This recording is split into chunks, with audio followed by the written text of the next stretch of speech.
Hello and welcome to a Talmud Israeli production. Today we'll review the highlights of this week's course of Daf Yomi study, Masechet Ketubot, pages 4 through 10, Daf Daled through Daf Yud.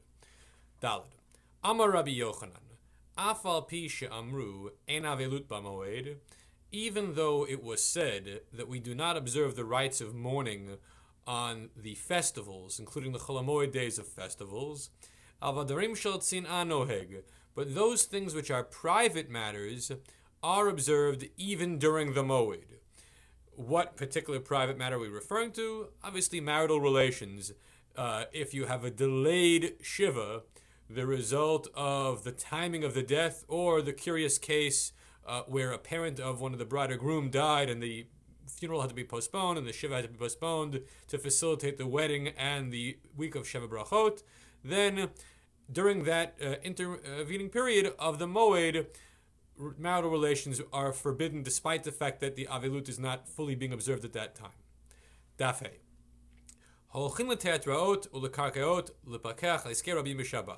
So, certain communal matters can be handled on Shabbat even in ways which seem to be inappropriate for the holy day, including having communal representatives, askanim, those who do the communal work, visit the theater and the circus on Shabbat in order to speak to government representatives and to pursue Jewish interests at the governmental level. And so going to the stadium, going to the circus, going to the theater is permitted if the Jewish representative is going to advance the interests of Klal Yisrael by speaking to a government officer. Daf Vav. Avil chayav b'chol hamitzvot hamuot b'Torah. A mourner is obligated to abide by all the mitzvot of the Torah, chutz min hatfilin, except for the mitzvah of tefillin, shenemar b'en pe'er, because it says about tefillin that it's a glory, it's a beautiful, glorious thing. And when you're an avil, that's not a time for adorning oneself with pe'er. The basis for this is a verse in the book of Yecheskel, which Hashem says to Yecheskel, Pe'echa chavo shalecha, that you, Yecheskel, who are supposed to be mourning the loss of a loved one, but are in fact going to be an exception to the rule, and you're not going to mourn the loss of your loved one, you wear your pe'er, your tefillin, which implies that an ordinary person in similar situation, meaning an ordinary avil, would not wear their pe'er, therefore would not wear their tefillin. In fact, this rule only applies to the first day of the Shiva, but subsequent to that, the mourner does wear tefillin throughout the rest of the week of Avelut. Daf Zayin. Minayin lebirkat chatanim ba'asara. How do you know that the Sheva Brachot, which are recited throughout the week of festivity following the wedding, require the presence of a minyan, of asara, of 10 men, in order to recite these blessings? Shenemar, a verse is cited from the book of Ruth, Vayikach asara anashim, that Boaz took 10 men, miziknei ha'ir, from the elders of the town, V'yomer shavu po, and he said, sit here, and I'm going to take Ruth as my wife, Vayeshevu, and they sat down. So the presence of the 10 of the asara means that the blessings over the wedding, the Sheva Brachot, cannot be recited in the absence of such a grouping. Rabbi Abahu Amar Mehachab Makelot Barchu Elokim Hashem Mimekor Yisrael. An alternative pasuk cites Mimekor Yisrael, the Mekor, essentially the womb. That anything that relates to the womb must be done with a kihila. What is a kihila? An assemblage. An assemblage as at minimum 10 men. Daf Chet. Rav Ashi Ikla Rav Kahana. Rav Ashi visited the house of Rav Kahana Yom Kama Baruch Kulu on the first day of the week-long wedding festivities. All the blessings were recited, all Sheva Brachot. Mikan ve'elach, but from the second day and onward, Yika panim chadashot baruch kulhu. If there were new faces, panim chadashot, those who had not previously participated in the celebration of the wedding, then you can make all 7 blessings, because some new faces here, and we're spreading the joy. Ilo apushe simcha ba'amahu. However, if there is no new face, then we're just extending the existing joy.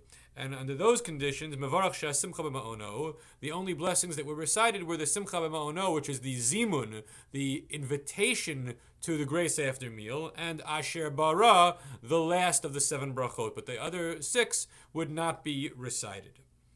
Daftet.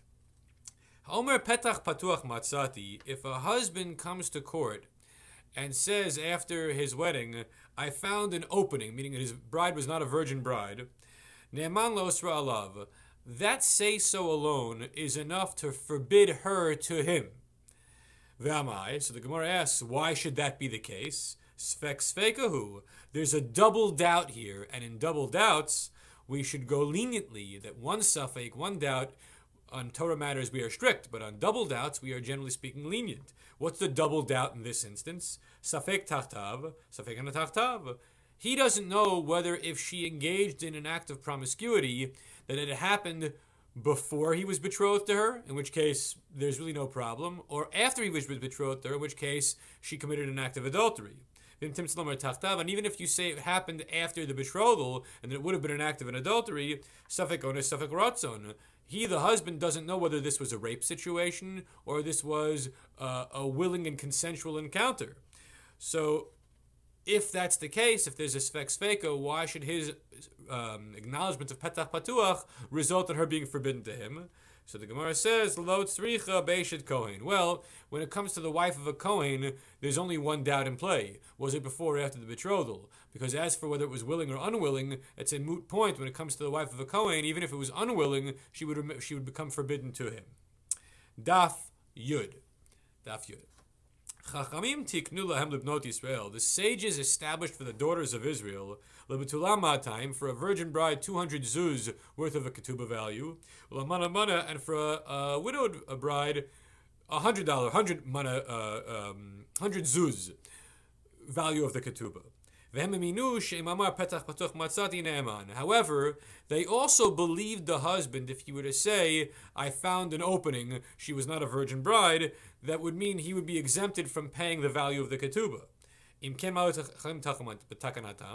But if that's the case, if the husband is believed to have the wife forfeit her ketubah just on his say-so alone, then how did the rabbis do any benefit to the women of Israel by establishing the ketubah value if it was designed to prevent the husband from willy-nilly divorcing his wife, if in fact right after the wedding he can make a statement and be exempt from payment?